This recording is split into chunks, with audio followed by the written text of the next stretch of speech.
In the village of Iken, near a great river, lived a woman named Abani. She was poor, with no family, no husband, and no land of her own. The village elders often pitied her, but offered little help. One evening, as she fetched water from the river, an old woman approached her.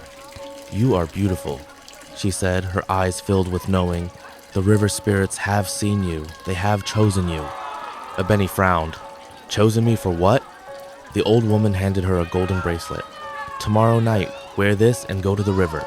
Your life will change forever." That night, Abeni's dreams were filled with water.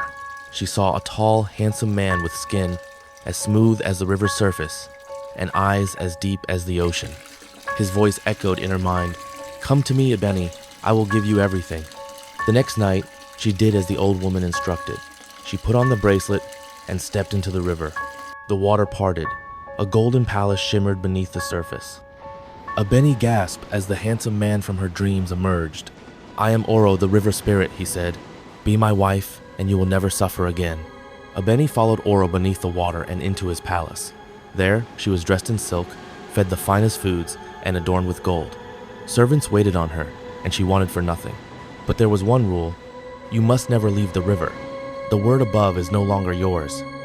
At first, she did not care. Why would she? She had everything she had ever dreamed of. Days turned to weeks. Abeni began to notice strange things. The servants never spoke. Their eyes were empty, and their movements unnatural. At night, she heard distant cries echoing through the water.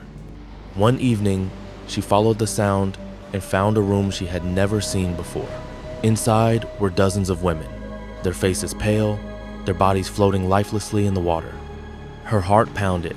They were the wives who came before her. She turned to run, but Oro stood in the doorway. His warm smile was gone. His eyes, once deep and inviting, were now endless black voids. "You disobeyed me, Abeni," he whispered. "Now you can never leave." Abeni knew she had to act fast. The next day, she pretended to be happy, to obey, but she had a plan. She found the old woman who first led her to the river. "There is only one way," the woman said. "Oro's power is in his bracelet. Take it and you will be free." That night, as Oro slept, Abeni slipped the golden bracelet off his wrist. The river trembled.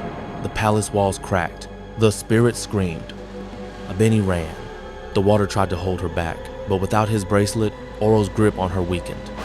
She reached the riverbank just as the golden palace crumbled into nothingness.